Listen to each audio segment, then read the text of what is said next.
आगे बढ़ेंगे। अब बात कर लेते हैं दिन की एक और बड़ी सियासी खबर की। कांग्रेस और आम आदमी पार्टी के बीच सीट शेयरिंग को लेकर इस वक्त सुगबुगाहट तेज है। इस वक्त की बड़ी खबर आपको बता रहे हैं, दोनों पार्टियों के बीच सीट शेयरिंग को लेकर दिल्ली में बैठक शुरू हो रही है। कांग्रेस के गठबंधन कमेटी के अध्यक्ष मुकुल वासनिक, उन्हीं के घर पर यह बैठक होगी। आम आदमी पार्टी के सूत्रों के मुताबिक आज सिर्फ दिल्ली और पंजाब ही नहीं बल्कि सभी राज्यों को लेकर चर्चा की जाएगी जहां आम आदमी पार्टी के इलेक्टेड रिप्रेजेंटेटिव हैं, जिसमें मुख्य तौर पर बात गुजरात को लेकर भी होगी और जहां आम आदमी पार्टी पैर पसारने की तैयारी में है, जिसमें मुख्य तौर पर हरियाणा को लेकर भी चर्चा की जाएगी। हालांकि इस बैठक से पहले ही अरविंद केजरीवाल ने गुजरात की जो भरूच सीट है वहां से अपने विधायक चेतर बसावा को लोकसभा का उम्मीदवार घोषित करके गठबंधन में तलखी तो यकीनन बढ़ाई है। सुनिए। करना चाहता हूं, आम आदमी पार्टी की तरफ से आने वाले लोकसभा चुनाव में भरूच सीट से चेतर वसावा लोकसभा का चुनाव लड़ेंगे। उनको जिताने की आपकी जिम्मेदारी है। हम किसी भी अनाउंसमेंट पर नहीं जा रहे हैं। हम सिर्फ जो हमारे सामने हम लोग बैठ के बात करेंगे उस बात पर हम टिप्पणी करेंगे।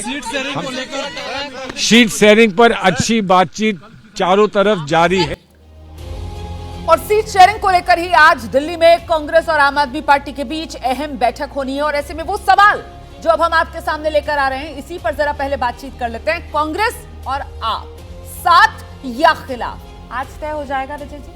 बिल्कुल, आज मतलब एक बेसिक तरीके से खाका तैयार हो जाएगा।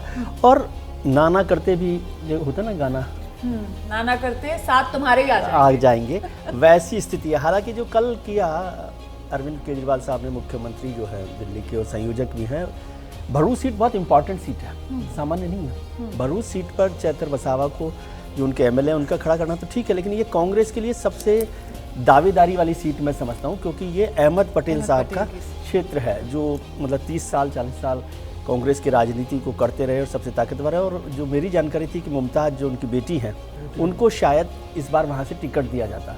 तो यदि पूरे गुजरात को देखा जाए तो कांग्रेस के लिए सबसे दावेदारी वाली बड़ी सीट ये थी जिस पर उनको लड़ना था और वहाँ चेतर बसावा का करना। और उससे भी पहले कि जब बैठक होने वाली है, जब आज बैठक हो रही है, तो कल मुख्यमंत्री ने या केजरीवाल साहब ने जो किया है उससे थोड़ा सा मुश्किल है। बिल्कुल, इसी वजह से ये सवाल जो है वो बड़ा हो जाता है। अगर दर्शकों के मन में ये बात आ रही हो कि साहब अभी बैठक शुरू नहीं हुई है और हम ऐसा सवाल लेकर आ गए कि कांग्रेस और आप साथ या खिलाफ, तो उसके पीछे वजह यही है कि अभी बैठक हुई नहीं है, सीटों को लेकर सहमति बनी नहीं है। लेकिन दूसरी तरफ अरविंद केजरीवाल की तरफ से गुजरात में खड़े होकर मंच से जो भरूच सीट है वहां से अपने उम्मीदवार के नाम का ऐलान कर दिया गया है। तो कांग्रेस और आप साथ या खिलाफ, चर्चा आगे बढ़ाएंगे।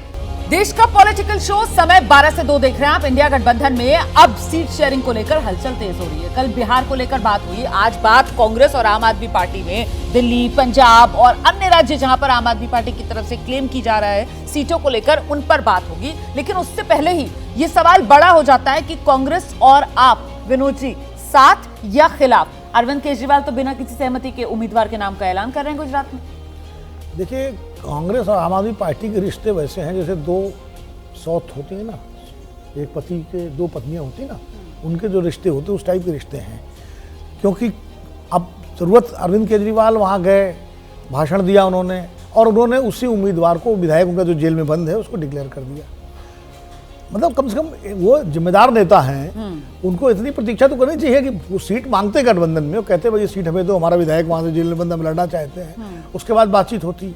अब उन्होंने एकदम से दबाव बनाने के लिए पेश कर दिया। तो इसका मतलब क्या है? मतलब ये है कि मुझे नहीं लगता कि गुजरात में आम आदमी पार्टी और कांग्रेस के बीच कोई समझौता हो पाएगा। कांग्रेस, जैसा विजय जी ने कहा, ये बड़ी महत्वपूर्ण चीज़ है। अहमद पटेल की सीट रही है। अहमद पटेल 2 बार वहाँ से लोकसभा में जीते, 77 में जीते। उनकी बेटी मुमताज़ जो है वो वहाँ से लड़ना चाहती है चुनाव, और हो सकता है कि कांग्रेस भी वहाँ उम्मीदवार खड़ा करे। ठीक है, तो ज़्यादा से ज़्यादा उनका अगर समझौता होगा तो दिल्ली में होगा।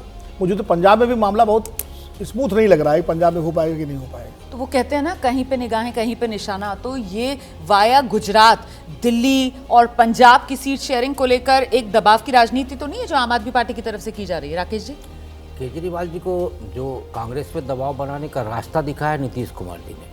नीतीश कुमार जी ने सबसे पहले अरुणाचल प्रदेश में कैंडिडेट घोषित किया और घोषित करके उन्होंने एक तरह से संदेश दिया कि यदि कांग्रेस पे दबाव बनाना है तो आप भी एक कैंडिडेट घोषित करने का रास्ता अपनाइए। और केजरीवाल जी ठीक उसी रास्ते पे चलते हुए गुजरात में गए और भरूच सीट की घोषणा कर दी।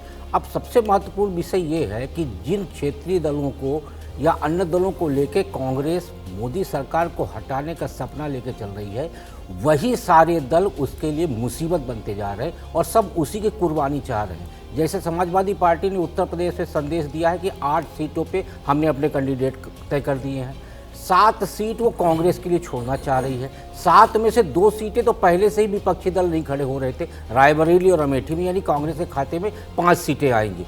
बिहार में आरजेडी और जेडीयू की तरफ से 4 सीटें कांग्रेस को दी जा रही हैं। अब इधर आम आदमी पार्टी की जहाँ तक बात है तो उसमें लंबी टसल चल रही है आम आदमी पार्टी और कांग्रेस के बीच में। न पंजाब का कांग्रेस कमेटी तैयार है और न दिल्ली की कांग्रेस कमेटी तैयार है।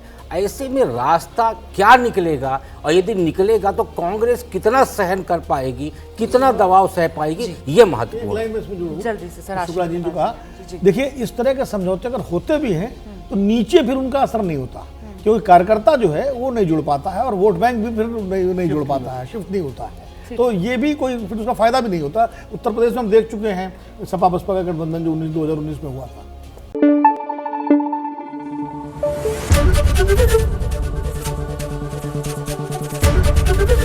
एबीपी न्यूज आपको रखे आगे।